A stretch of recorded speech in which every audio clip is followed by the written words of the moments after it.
Pero había algo más, algo que nunca le había contado completamente al licenciado Martínez, porque sonaba demasiado paranoico. En las últimas semanas había notado que Rodrigo salía frecuentemente en las noches, después de que Sofía se dormía. Decía que eran turnos extras en la estación de policía, pero cuando llamaba para verificar, me decían que él no estaba programado para trabajar esas noches. Una vez lo seguí. Sé que suena como algo sacado de una película, pero estaba desesperada por saber qué estaba haciendo. Lo seguí hasta un viejo edificio de apartamentos en la parte menos favorecida de la ciudad de Guadalajara, donde vivíamos. Vi cómo entraba usando una llave propia, como si fuera su casa. Me quedé esperando en mi coche por casi 3 horas, pero él nunca salió mientras yo estuve ahí. Tuve que regresar porque Sofía estaba con mi madre y ya era muy tarde. Al día siguiente, cuando le pregunté dónde había estado, me miró con esos ojos fríos que había aprendido a temer y simplemente dijo: trabajando. ¿Por qué? ¿No confías en mí? El tono de su voz dejaba claro que hacer más preguntas sería un error. Ahora, sentada en mi sala vacía, me pregunté si ese edificio tenía algo que ver con todo esto. Habría llevado allí a Sofía. La idea me hizo saltar del sofá. Tomé mis llaves y salí corriendo hacia mi coche. Tenía que ir a verificar. Pero antes de terminar de contarles toda mi historia, les pido, amigos, que si están disfrutando este contenido, por favor suscríbanse al canal, déjenme un like y escríbanme en los comentarios desde qué país o ciudad me están siguiendo. Me encantaría saber dónde está mi comunidad y sentir ese apoyo que me motiva a seguir creando para ustedes. Creo que ya son seguidores ahora, ¿verdad? Entonces puedo continuar con el resto de la historia. No podía quedarme sentada sin hacer nada mientras mi hija estaba quién sabe dónde. El trayecto hasta ese edificio me tomó unos 20 minutos, cada uno de ellos sintiéndose como una eternidad. Mis manos apretaban el volante con tanta fuerza que mis nudillos estaban blancos. Cuando llegué al edificio, mi corazón latía tan fuerte que podía escucharlo en mis oídos. Era un lugar de aspecto descuidado, con pintura descascarada y ventanas rotas en algunos pisos. No era el tipo de lugar donde esperarías encontrar a un detective de policía. Estacioné mi coche media cuadra de distancia y caminé hacia la entrada. La puerta principal estaba entreabierta. Las bisagras oxidadas chirriaron cuando la empujé para abrirla completamente. Adentro, el olor a humedad y moho era abrumador. No había ascensor, solo escaleras cubiertas con una alfombra roja desgastada que alguna vez debió haber sido elegante. No sabía a qué apartamento había entrado Rodrigo aquella noche, pero recordaba que había sido en el 3er piso. Subí las escaleras lentamente, tratando de no hacer ruido. El edificio parecía mayormente abandonado. Pasé por el 2.º piso sin ver a nadie. Cuando llegué al 3.º, había 4 puertas, 2 a cada lado del pasillo estrecho. Una de ellas, la del fondo a la izquierda, tenía una luz tenue filtrándose por debajo. Me acerqué con el corazón en la garganta. Presioné mi oído contra la puerta, tratando de escuchar algo. Al principio solo silencio, pero luego voces. Voces femeninas, más de una. Y una de ellas sonaba como la de una niña. ¿Sofía? Golpeé suavemente la puerta. Escuché pasos acercándose desde el otro lado. Mi corazón latía tan fuerte que pensé que se saldría de mi pecho. La puerta se abrió lentamente y me encontré cara a cara con una mujer que nunca había visto antes.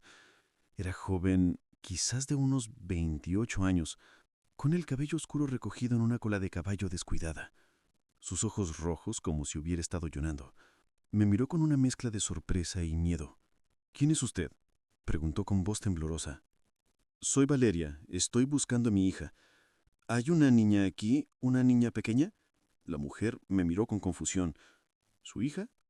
No, no hay ninguna niña aquí». Pero justo en ese momento escuché claramente la voz de una niña desde dentro del apartamento. «No es tu hija», dijo la mujer rápidamente, bloqueando la entrada con su cuerpo. «Por favor, váyase». Necesito ver», insistí, tratando de mirar más allá de ella hacia el interior del apartamento. «Por favor, mi esposo tomó a mi hija y creo que podría estar aquí». La expresión de la mujer cambió completamente cuando mencioné a mi esposo. Sus ojos se abrieron con algo que parecía ser reconocimiento mezclado con terror. «¿Su esposo?», repitió lentamente. «¿Cómo se llama su esposo?». «Rodrigo Méndez». Es detective de policía. La mujer se quedó pálida. Se llevó una mano a la boca y dio un paso atrás. Dios mío, ¿usted? Usted es Valeria. Él nos habló de usted. Mi sangre se congeló. ¿Qué? ¿Qué quiere decir? ¿Quién es usted? Antes de que la mujer pudiera responder, otra mujer apareció detrás de ella. Esta era mayor, quizás de 40 años, con el rostro marcado por líneas de preocupación y sufrimiento. «Déjale entrar, Patricia», dijo una mujer mayor con voz resignada. «Si es quien dice ser, tiene derecho a saber». Patricia, la primera mujer, dudó por un momento, pero finalmente se hizo a un lado para dejarme pasar. Entré en el apartamento y lo que vi me dejó completamente desconcertada. El apartamento era pequeño, con una sala que hacía también de comedor y 2 puertas que supuse llevaban a las habitaciones. Pero lo que me sorprendió fue que había 4 mujeres más dentro, todas en diferentes estados de angustia. Algunas estaban sentadas en un sofá viejo, otras de pie en la ventana. Y en el rincón, jugando con unos tocas desgastados, había efectivamente una niña pequeña. Pero no era Sofía. Esta niña tenía el cabello blondo y era un poco mayor que mi hija, quizás de unos 8 años. «¿Dónde está mi hija?», pregunté sintiendo el pánico crecer en mi pecho. «Su hija no está aquí», dijo la mujer mayor, la que había dicho que me dejaran entrar. «Pero si lo digo la tomó hoy, es probable que esté en su otro apartamento, el del centro de la ciudad». «¿Otro apartamento? ¿Qué está pasando aquí? ¿Quiénes son ustedes?». Las mujeres se miraron entre sí como si estuvieran decidiendo cuánto decirme. Finalmente la mujer mayor suspiró profundamente y me hizo señas para que me sentara. «Mi nombre es Elena», comenzó. «Y todas nosotras aquí somos... éramos... bueno, digamos que todas tenemos una conexión con Rodrigo». Mi estómago se revolvió. «¿Qué tipo de conexión?». Elena me miró directamente a los ojos. «Todas fuimos sus esposas, Valeria. O al menos, él nos hizo creer que lo éramos». El mundo se detuvo a mi alrededor. «¿Qué? Eso es imposible. Yo soy su esposa. Estamos legalmente casados». «Sí», asintió Elena tristemente. «Legalmente casada con él. Pero eso no le impidió prometernos matrimonio a cada una de nosotras, mudarnos a apartamentos que él pagaba, controlarnos y, en algunos casos, tener hijos con nosotras». Señaló a la niña en el rincón. «Esa es mi hija, Daniela. Rodrigo es su padre». Me sentí mareada. Esto no podía estar pasando. No entiendo. ¿Cómo es posible? Él es detective. Tiene un trabajo respetable. Vivimos juntos». «¿Vivían juntos?», preguntó Patricia con una risa amarga. «¿Él dormía en casa todas las noches?». Pensé en ello. La verdad era que no. Rodrigo frecuentemente se quedaba a trabajar turnos nocturnos. A veces pasaba días enteros sin volver a casa. Yo había asumido que era parte de su trabajo, pero ahora... «Escuche», continuó Elena. «Rodrigo es un maestro de la manipulación. A mí me conoció hace 5 años cuando yo estaba pasando por un divorcio difícil. Él era el detective asignado a mi caso, porque mi exesposo me había amenazado. Rodrigo fue muy amable, protector. Me hizo sentir segura. Eventualmente, comenzamos una relación. Me dijo que él también estaba divorciado, que su exesposa se había llevado a su hija lejos y que estaba solo. Me lo creí todo». Otra mujer, que había estado callada hasta ahora, habló desde el sofá. «Mi historia es similar. Me conoció cuando denuncié un robo en mi apartamento. Yo era nueva en la ciudad. No conocía a nadie. Él se ofreció a ayudarme, a protegerme. Antes de darme cuenta, estaba viviendo en un apartamento que él pagaba, completamente dependiente de él. Me convenció de dejar mi trabajo, diciéndome que él me cuidaría. Y cuando intenté dejarlo, su voz se quebró. Cuando intenté dejarlo, amenazó con hacerme daño. Conocía a toda la policía. Sabía dónde vivía mi familia. Me tenía atrapada». Las palabras de estas mujeres me golpeaban como olas, cada una más fuerte que la anterior. «Pero, ¿por qué están todas aquí juntas?», pregunté, todavía tratando de procesar todo. «Nos encontramos entre nosotras», explicó Patricia. «Hace unos 3 meses, yo coincidí con Elena en una farmacia. Ambas estábamos comprando la misma medicina, una muy específica que Rodrigo nos había dado diciéndonos que era para la ansiedad. Empezamos a hablar y nos dimos cuenta de que conocíamos el mismo hombre. Fue devastador, pero también liberador de cierta forma. Comenzamos a buscar a otras mujeres. Rodrigo es descuidado con algunas cosas. Encontramos números de teléfono, direcciones. Hemos encontrado a 6 hasta ahora, y sospechamos que hay más. ¿6? Repetí sintiendo náuseas. Hay 6 mujeres. 7 contándola usted, Valeria. Y probablemente más que aún no hemos encontrado. Rodrigo ha estado haciendo esto durante años, Valeria. Es un depredador. Usa su posición como policía para conocer a mujeres vulnerables. Se gana su confianza, las aísla y luego las controla completamente. Algunas de nosotras tenemos hijos con él, otras no, pero todas hemos sufrido. Me puse de pie bruscamente, sintiendo que las paredes se cerraban sobre mí. Necesito encontrar a mi hija. Ahora, si lo que dicen es verdad, si Rodrigo es tan peligroso como sugieren, entonces Sofía está en peligro. Está en peligro, pero no de la manera que piensas. Rodrigo adora a sus hijos, son su debilidad. Usa a los niños como herramientas de control sobre nosotras. Mientras tengamos miedo de perderlos, nos quedamos calladas y obedientes. Eso es probablemente lo que está haciendo ahora contigo. Te está mostrando que puede quitarte a Sofía en cualquier momento si no haces lo que él quiere. ¿Y qué hacemos? Pregunté desesperada. ¿Han ido a la policía? Todas las mujeres en la habitación compartieron una mirada triste. ¿A la policía?, dijo Patricia con amargura. Rodrigo es la policía. Sus compañeros lo adoran. Es un héroe para ellos. ¿Crees que nos creerían? Además, él tiene archivos sobre cada una de nosotras, con información que podría arruinar nuestras vidas si la hace pública. Entonces, ¿qué? ¿Nos quedamos atrapadas para siempre? Mi voz sonaba histérica ahora. No, dijo Elena con determinación. Hemos estado reuniendo evidencia, documentos, fotografías, grabaciones, pero necesitamos algo irrefutable, algo que ni siquiera sus amigos en la policía puedan ignorar. Y necesitamos a alguien de afuera, con algo de poder o conexiones, que pueda ayudarnos a exponerlo sin que pueda vengarse primero. De repente pensé en mi padre. No habíamos hablado en años debido a Rodrigo. Mi esposo había creado una brecha entre nosotros, convenciéndome de que mi padre era controlador y no me dejaba ser libre. Ahora me daba cuenta de que eso había sido solo otra táctica de aislamiento. Pero mi padre era abogado, un abogado importante y respetado en todo el estado de Jalisco. Tenía conexiones, recursos, poder. Si alguien podía ayudar, era él. Conozco a alguien que puede ayudar, dije de repente.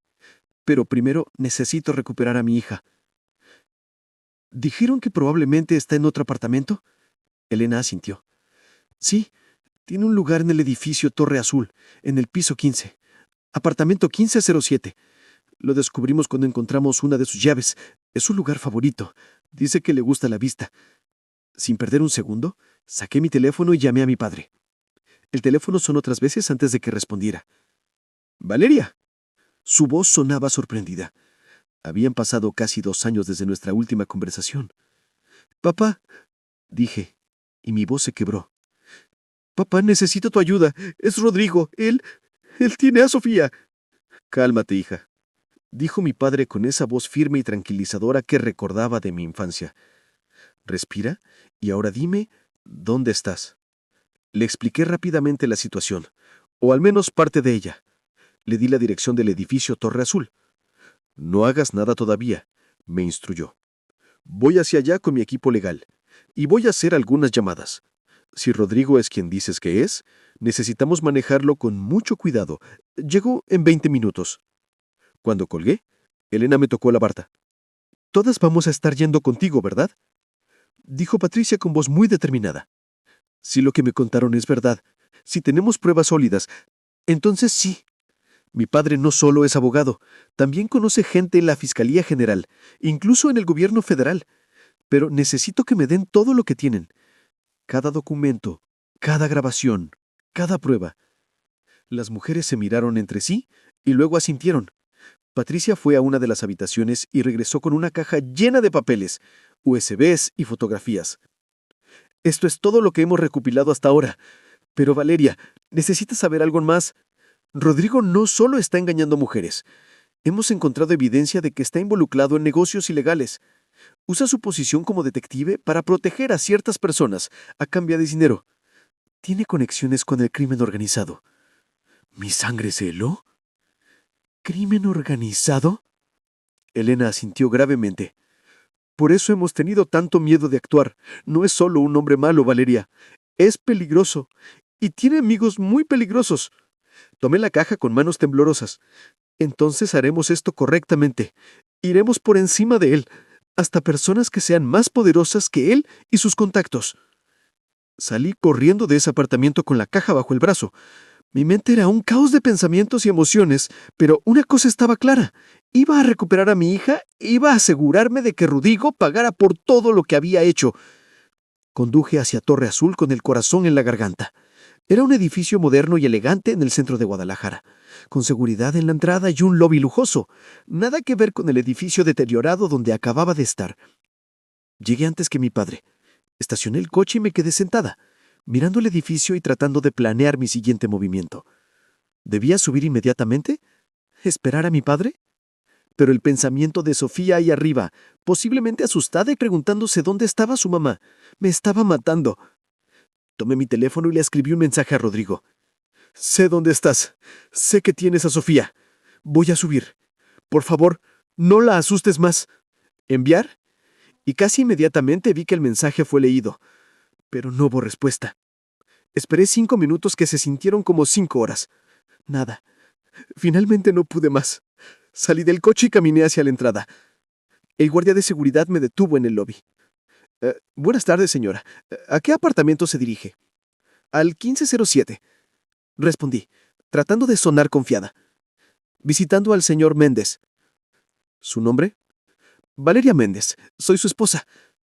El guardia levantó una ceja, pero no hizo más preguntas. ¿Puede subir? Los elevadores están al fondo, a la derecha. Subí al piso 15 con el corazón latiéndome cada vez más fuerte con cada piso que pasaba. Cuando las puertas se abrieron, caminé por el pasillo alfombrado hasta que llegué al apartamento 1507. Podía escuchar mi propia respiración en el silencio del pasillo. Toqué la puerta. 1 vez, 2 veces. Nada. ¡Rodrigo!, llamé, manteniendo mi voz baja. Sé que estás ahí. Por favor, solo quiero ver a Sofía. Silencio. Luego, finalmente, escuché el sonido de la cerradura. La puerta se abrió lentamente y ahí estaba él. Rodrigo se veía igual que siempre, con su camisa de trabajo a medio abotonar, su cabello oscuro perfectamente peinado, esa sonrisa confiada que ahora me daba escalofríos. Valeria, dijo con calma, como si esto fuera la cosa más normal del mundo. ¿Cómo encontraste este lugar? Eso no importa, respondí, empujando la puerta para pasar. ¿Dónde está Sofía? Rodrigo no me detuvo. Dejó que entrara al apartamento, que era sorprendentemente lujoso. Paredes blancas inmaculadas, muebles de diseñador, ventanales del piso al techo con una vista impresionante de la ciudad. Y ahí, sentada en un sofá de cuero blanco, estaba mi bebé. ¡Mami!, gritó Sofía, saltando del sofá y corriendo hacia mí. La agarré en mis brazos y la apreté fuerte, inhalando el familiar olor de su champú de niños. ¿Estás bien, mi amor? ¿Te hizo daño? No, mami, respondió Sofía confundida. Papi me sacó de la escuela y me trajo aquí. Dice que es una sorpresa especial. Hasta me compró helado. Por supuesto que lo hizo. Me levanté, todavía sosteniendo a Sofía, y me volví hacia Rodrigo. No sé qué juego crees que estás jugando, pero se acabó. Me voy con mi hija ahora. Rodrigo cerró la puerta detrás de él y se apoyó contra ella, bloqueando la salida. Su sonrisa se desvaneció, reemplazada por una expresión fría y calculadora. No creo que sea tan simple, Valeria. Te envié ese mensaje por una razón. No quiero el divorcio. Cancela los papeles y todo vuelve a la normalidad. Sigue siendo mi esposa. Yo sigo siendo tu esposo y Sofía tiene su familia completa. ¿Normal?, repetí incrédulamente. Nada de esto es normal, Rodrigo. ¿Sabes dónde estuviste hace 1 hora? Estuve con Elena y con Patricia y con otras mujeres que dicen conocerte muy bien. La expresión de Rodrigo cambió por una fracción de segundo, un destello de sorpresa o quizás miedo, pero se recuperó rápidamente. No sé de qué estás hablando. ¿No? ¿No sabes de las otras mujeres a las que les has mentido? ¿Los otros apartamentos, los otros hijos? Mi voz subía de volumen, pero me controlé al recordar que Sofía estaba escuchando. Cariño, le dije a mi hija, ve a esa habitación de allí y espera un momento, ¿sí? Mami y papi necesitan hablar. Sofía, que aunque confundida, asintió y caminó hacia una de las habitaciones. Una vez que cerró la puerta, me volví hacia Rodrigo con furia en los ojos. Sé todo, Rodrigo. Todas las mentiras, todas las mujeres, todo. Y tengo evidencia. Documentos, grabaciones, fotografías. ¿De verdad crees que puedes seguir controlando esta situación? Rodrigo se quedó quieto por un momento, luego soltó una risa baja y escalofriante. Valeria, Valeria, Valeria, dijo sacudiendo la cabeza. Siempre fuiste la más ingenua de todas. ¿Evidencia? ¿De qué sirve tu evidencia si yo controlo a las personas que la tendrían que revisar? Soy detective, ¿recuerdas? Tengo amigos en lugares altos, muy altos. Quizás, dije tratando de mantener mi voz firme, aunque estaba aterrada. Pero mi padre también conoce gente. Gente más alta que tus amigos policías. ¿Tu padre? Escupió Rodrigo con desprecio. Ese viejestorio que te llenó la cabeza de ideas de independencia y derechos. Yo te salvé de esa influencia tóxica, Valeria. Te alejé de él por tu propio bien. Me aislaste, lo corregí. Me cortaste de mi familia, de mis amigos, de cualquiera que pudiera hacerme ver lo que realmente eres. Rodrigo dio un paso hacia mí y yo instintivamente retrocedí. Cuidado con lo que dices, Valeria. Recuerda que todavía tienes mucho que perder. Sofía podría tener un accidente. Sería terrible, pero estas cosas pasan. ¿Acabas de amenazar a tu propia hija? No podía creer lo que estaba escuchando. El hombre frente a mí era un completo desconocido. No es una amenaza, dijo con calma. Es una advertencia. Mantén la boca cerrada, cancela el divorcio y todos seguimos con nuestras vidas. ¡Oh! En ese momento mi teléfono sonó. Era mi padre. Estoy aquí abajo, dijo cuando contesté. Con 5 abogados y 2 agentes de la Fiscalía General que me deben algunos favores. ¿Estás bien? Estoy en el apartamento 1507, dije mirando directamente a Rodrigo. Con Sofía, estamos bien, pero necesito que subas. Rodrigo se puso tenso. Fiscalía General, repitió. Valeria, ¿qué hiciste? Lo que debía haber hecho hace años. Pedí ayuda. Los siguientes minutos fueron un borrón. Escuché el timbre sonar. Rodrigo se quedó paralizado sin saber qué hacer. Corrí hacia la puerta y la abrí. Mi padre entró primero, seguido de un grupo de hombres y mujeres en trajes formales. Uno de ellos mostró una placa. Detective Rodrigo Méndez, soy el agente Ramírez de la Fiscalía Anticorrupción del Estado. Necesitamos que nos acompañe para responder algunas preguntas. Rodrigo intentó mantener su compostura. ¿Pregunta sobre qué? Soy detective de policía. Tienen que seguir protocolos. Estamos siguiendo todos los protocolos y tenemos una orden de cateo para este apartamento, firmada por un juez federal hace 1 hora. También tenemos órdenes para sus otros 3 apartamentos conocidos. La cara de Rodrigo perdió todo su color. Mi padre se acercó a mí y me abrazó. Ve a sacar a Sofía, me susurró. Llévenos abajo, no necesita hacer esto. Asentí y fui rápidamente a la habitación donde había dejado a mi hija. La encontré jugando con un teléfono, probablemente viendo videos. Ven, cariño, nos vamos a casa. ¿Ya terminaron de hablar?, preguntó inocentemente. Sí, mi amor, ya terminamos.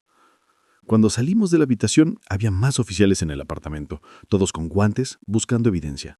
Rodrigo estaba esposado, su expresión una mezcla de rabia y shock. Cuando nuestras miradas se cruzaron, vi en sus ojos una amenaza silenciosa. Pero esta vez no tuve miedo.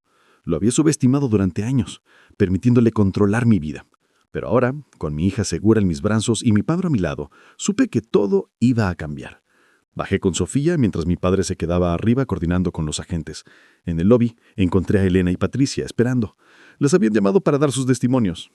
¿Lo están arrestando?, preguntó Elena con esperanza en los ojos.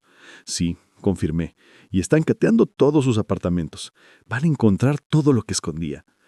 Patricia comenzó a llorar, pero eran tiernas de alivio. No puedo creerlo. Después de tanto tiempo, realmente se acabó. Pero yo sabía que no era tan simple. Rodrigo tenía recursos, conexiones, dinero. Esto iba a ser una batalla larga. Sin embargo, por primera vez en años, sentía que teníamos una oportunidad real de ganar. Los siguientes días fueron un torbellino de declaraciones, entrevistas y reportes de noticias. La historia del detective corrupto con múltiples amantes y conexiones con el crimen organizado explotó en todos los medios. Se encontraron más mujeres, más víctimas. El número final fue de 11 mujeres a las que Rodrigo había manipulado y controlado, 6 de las cuales tenían hijos con él. La evidencia encontrada en sus apartamentos fue devastadora. No solo documentaba sus relaciones con múltiples mujeres, sino también su participación en esquemas de extorsión, protección a criminales y hasta tráfico de influencias. Los archivos en su computadora revelaban años de actividad criminal. Rodrigo fue formalmente acusado de múltiples cargos: fraude, extorsión, abuso de autoridad y asociación litigiosa. Su fianza fue negada debido al riesgo de fuga y la gravedad de los cargos. Mientras tanto, yo me mudé de vuelta con mi padre, quien insistió en que Sofía y yo nos quedáramos con él hasta que todo se resolviera.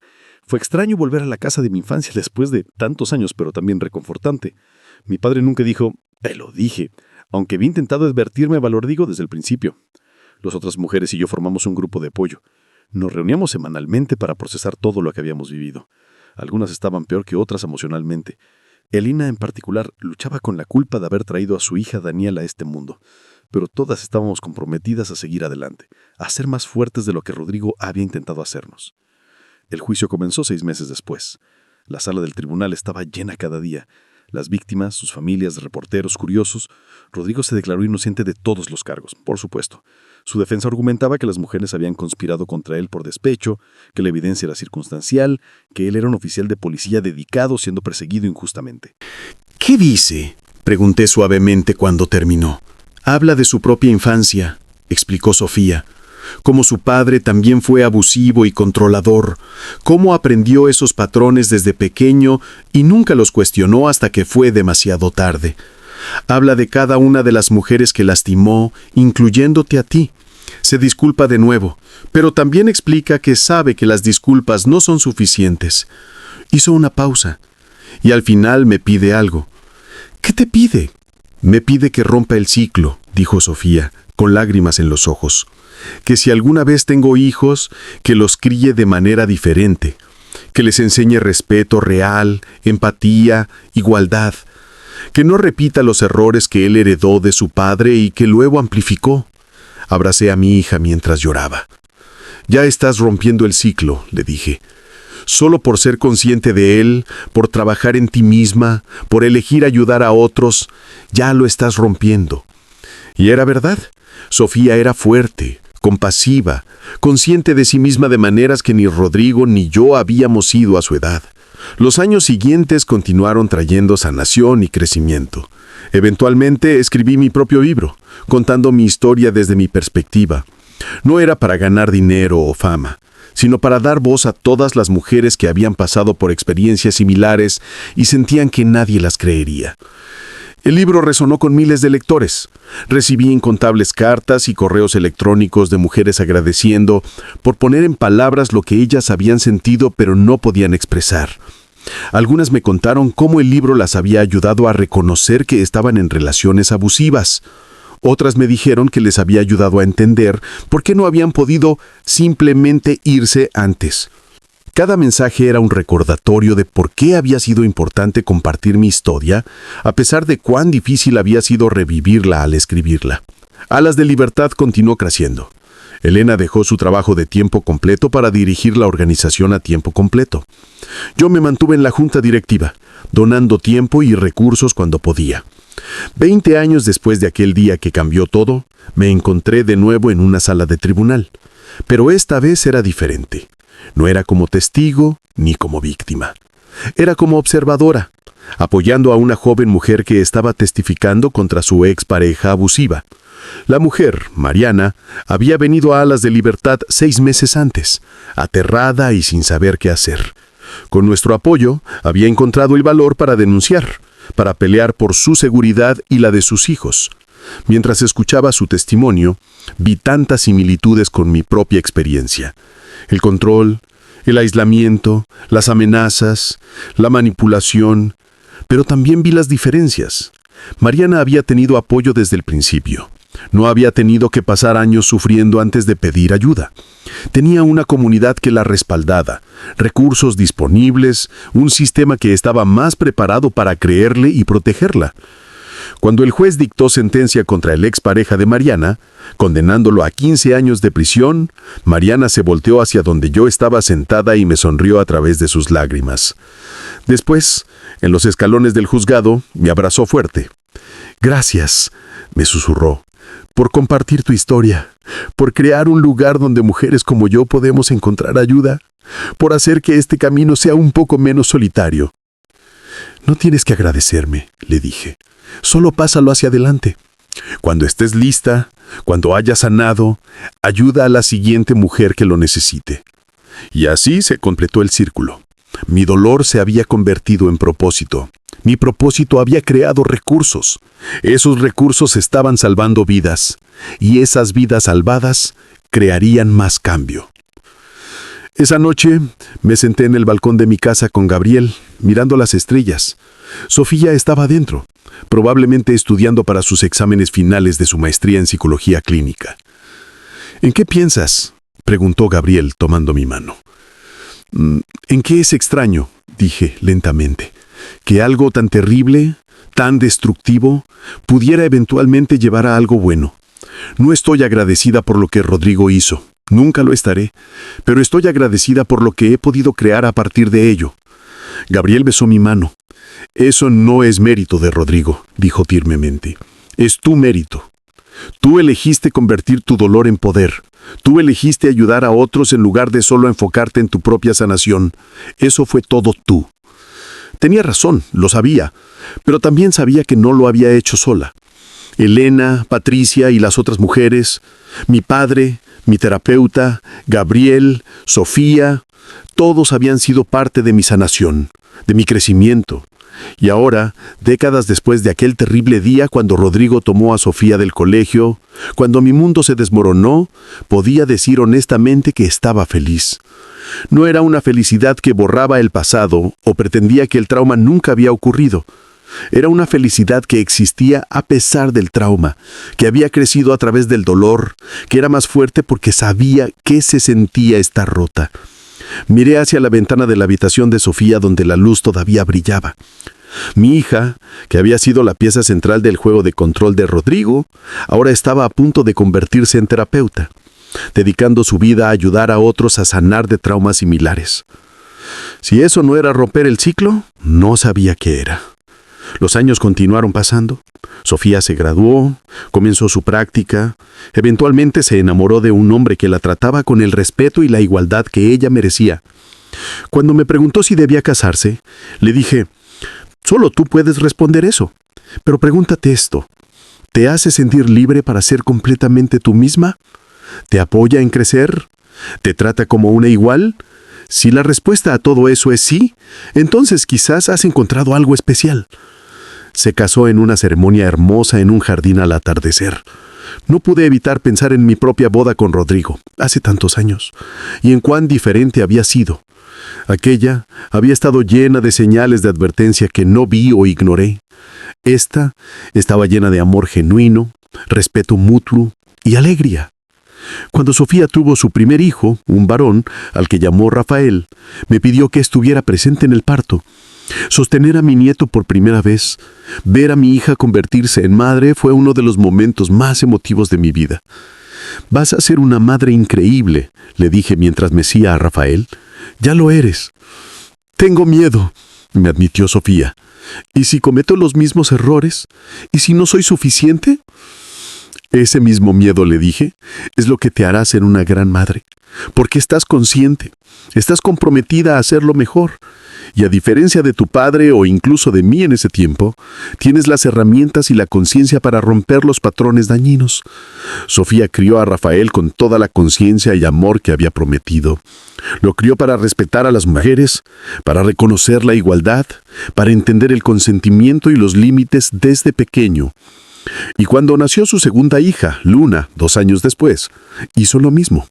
Pasé mucho tiempo con mis nietos contándoles historias adaptadas a su edad sobre resiliencia, sobre defenderse a sí mismo, sobre la importancia de pedir ayuda cuando la necesitas. Alas de Libertad celebró su 25º aniversario. De haber sido comenzado como un pequeño refugio para unas pocas mujeres, ahora tenía sedes en 20 ciudades en todo el país. Había ayudado a más de 10,000 mujeres y había inspirado organizaciones similares en otros países.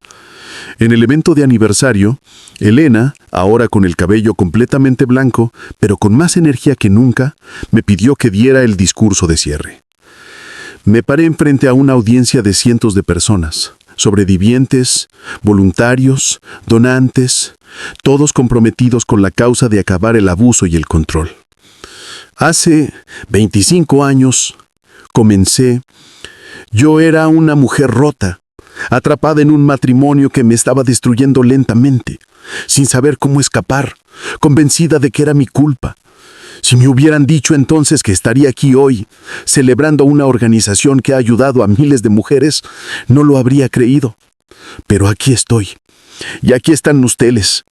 Cada sobreviviente en esta sala, cada voluntario, cada persona que ha elegido creer a las víctimas y apoyarlas, es parte de algo más grande que nosotros mismos.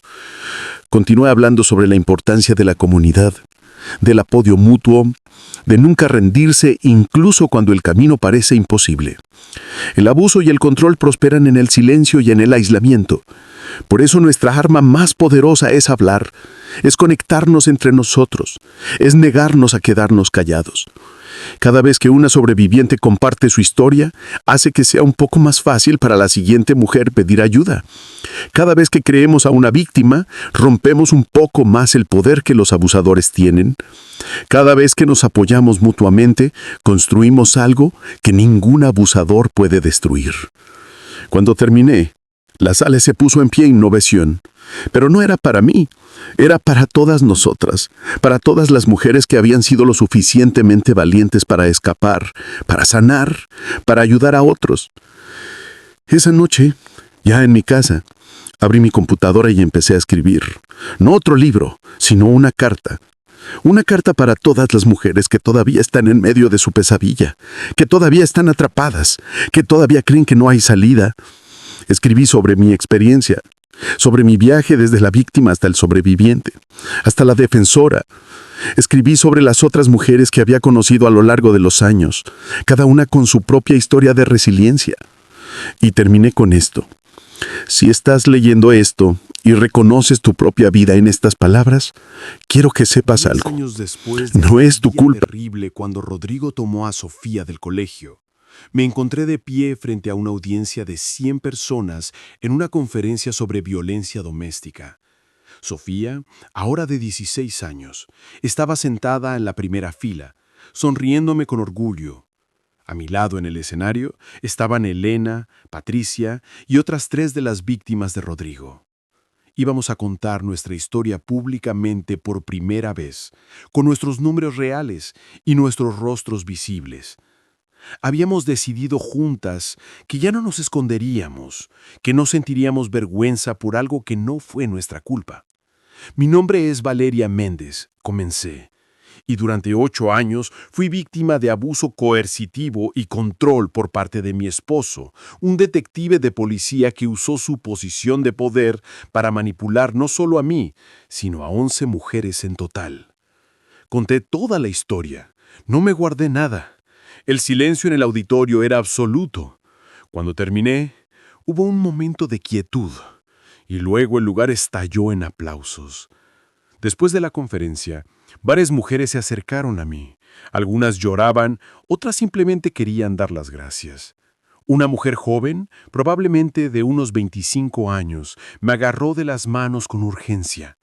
«Creo que estoy viviendo lo mismo que usted vivió», me dijo con voz temblorosa. «Mi novio es policía. Al principio era maravilloso, pero ahora controla todo. Mi teléfono, mi ropa, a quien veo. Pensaba que era amor, que se preocupaba por mí. Pero después de escuchar su historia, se le quebró la voz. Le di mi tarjeta con el contacto de Alas de Libertad. No estás sola», le dije. «Llama a ese número. Te ayudaremos. Puedes salir de esto igual que yo salí». Vi cómo se alejaba, mirando la tarjeta como si fuera un salvavidas, y supongo que en cierto sentido lo era. Esa noche, de vuelta en casa, Gabriel preparó la cena mientras Sofía hacía su tarea en la mesa del comedor. Era una escena tan normal, tan pacífica. Miré alrededor de mi hogar, a mi familia elegida, a la vida que había construido desde las cenizas. Mi teléfono sonó. Era un número desconocido. Dudé por un segundo, pero finalmente contesté. «¿Valeria?» Era una voz que no había escuchado en años. Rodrigo, ¿cómo conseguiste este número?, pregunté, sintiendo que mi corazón se aceleraba. Me dieron permiso de hacer una llamada, explicó. Escuché sobre tu charla hoy. Uno de los guardias la vio en las noticias. No dije nada, esperando. Solo quería decirte que me alegro. Me alegro de que hayas seguido adelante, de que estés ayudando a otras personas. Sé que nada de lo que diga puede deshacer lo que hice, pero estoy genuinamente orgulloso de la persona en la que te has convertido. No sabía cómo sentirme al respecto. ¿Por qué me llamas realmente, Rodrigo? Hubo una pausa larga. Porque me estoy muriendo, Valeria. Cáncer. Etapa 4. Me dan quizás 6 meses. Sentí como si me hubieran golpeado en el estómago. Lo siento. Dije automáticamente, aunque no estaba segura de si lo sentía o no. No necesitas sentirlo, dijo. Me lo merezco. Pero hay algo que necesito que sepas. En estos 10 años he trabajado mucho con mi terapeuta. He llegado a entender el daño que causé, realmente entenderlo. Y aunque sé que no tengo derecho a pedir perdón, necesitaba que supieras que pasé estos últimos años tratando de ser mejor, aunque sea solo para mí mismo. ¿Y lo has logrado?, pregunté. ¿Eres mejor? No lo sé, admitió, pero lo intento cada día. Y quería que supieras algo más. Todos los derechos de autor de un libro que escribí sobre mi caso, todas las ganancias, van a ir a Alas de Libertad. Es lo mínimo que puedo hacer. Me sorprendió. ¿Escribiste un libro? Sí, sobre cómo los hombres como yo pensamos, cómo manipulamos, cómo justificamos nuestras acciones. Pensé que podría ayudar a otros a reconocer estos patrones, tanto víctimas como abusadores. Era irónico en cierta manera. El hombre que me había causado tanto daño ahora estaba tratando de prevenir que otros causaran el mismo daño. No sabía si creerle completamente, pero tampoco sentí que estuviera mintiendo. Gracias por decirme, dije, finalmente. Y Rodrigo, espero que encuentres algo de paz en el tiempo que te queda. Gracias, Valeria. Y una última cosa. Cuida a Sofía. Es lo mejor que hice en mi vida, aunque no merecía ser su padre. Lo haré. Prometí. Siempre lo haré. Colgué el teléfono y me quedé quieta por un largo momento, procesando la conversación. Gabriel se acercó y puso una mano en mi hombro. ¿Estás bien? Asentí lentamente. Sí, creo que sí. Esa noche, después de que Sofía se fue a dormir, le conté al Gabriel sobre la llamada. Él escuchó sin interrumpir, como siempre lo hacía. ¿Vas a decirle a Sofía?, preguntó cuando terminé. Tengo que hacerlo, dije. Es su padre, aunque no fue un buen padre. Tiene derecho a saber que está enfermo, a decidir si quiere verlo una última vez o no. Al día siguiente, tuve una de las conversaciones más difíciles de mi vida. Con mi hija. Le expliqué sobre la llamada, sobre la enfermedad de su padre. Sofía lloró, como esperaba que lo hiciera. Pero después, con una madurez que me sorprendió, dijo, quiero verlo. Sé que él hizo cosas terribles, pero sigue siendo mi papá. Y si está muriendo, quiero poder decirle adiós. 2 semanas después, hicimos el viaje a la prisión una última vez. Rodrigo se veía terrible. La enfermedad lo había envejecido décadas en solo unos meses. Estaba en una silla de ruedas conectado a un tanque de oxígeno portátil. Pero cuando vio a Sofía, sus ojos se iluminaron. Mi princesa, estás tan grande, tan hermosa. Sofía se acercó lentamente y tomó su mano. Hola, papi. Lo que siguió fue una conversación entre padre e hija, que decidí darles en privado. Me quedé en la esquina de la sala, lo suficientemente cerca para intervenir si era necesario, pero lo suficientemente lejos para darles espacio. Los vi hablar, reír de algunos recuerdos, llorar juntos. Rodrigo le entregó una carta sellada. Es para cuando seas mayor, le dijo. 18 tal vez, o cuando sientas que estás lista. Son las cosas que quiero que sepas de mí. sobre mi familia, sobre de dónde vienes. Sofía tomó la carta y la guardó cuidadosamente en su mochila. Después de una hora, Sofía se levantó para despedirse.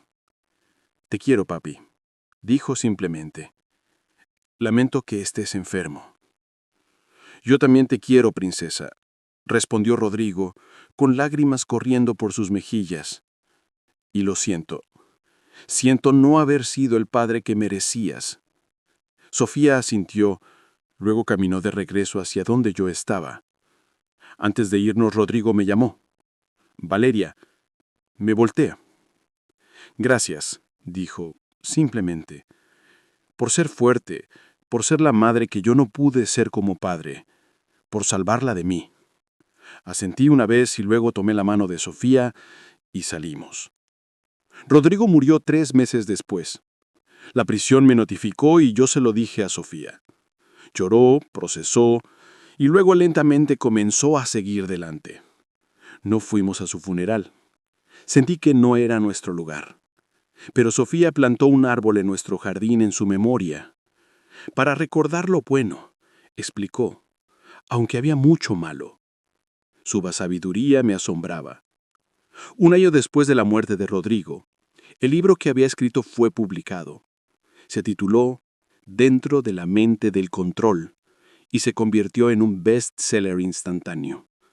Las ganancias, como había prometido, fueron directamente a Alas de Libertad, permitiéndonos expandir nuestros servicios a 3 ciudades más. Leí el libro con sentimientos encontrados. En él, Rodrigo detalló sus tácticas de manipulación, cómo identificaba víctimas potenciales, cómo las aislaba y controlaba. Era perturbador leer desde su perspectiva, ver cómo había visto nuestro matrimonio, cómo me había percibido a mí, pero también era valioso. El libro se convirtió en una herramienta de enseñanza, usado en cursos de psicología y trabajo social, usado por fuerzas del orden para entender mejor el abuso coercitivo. Aún en su muerte, Rodrigo estaba causando impacto, aunque esta vez, para bien. 5 años pasaron. Sofía se graduó de preparatoria con honores. Decidió estudiar psicología, queriendo ayudar a otros que habían pasado por traumas similares. Gabriel y yo nos casamos en una ceremonia pequeña e íntima. Alas de Libertad ahora operaba en 10 ciudades y había ayudado a más de 1000 mujeres a escapar de situaciones abusivas. Un día, mientras organizaba algunos papeles viejos, encontré la carta que Rodrigo le había dado a Sofía aquella última visita. Ella nunca la había abierto, guardándola en un gebún en su escritorio. ¿Vas a leerla alguna vez?, le pregunté.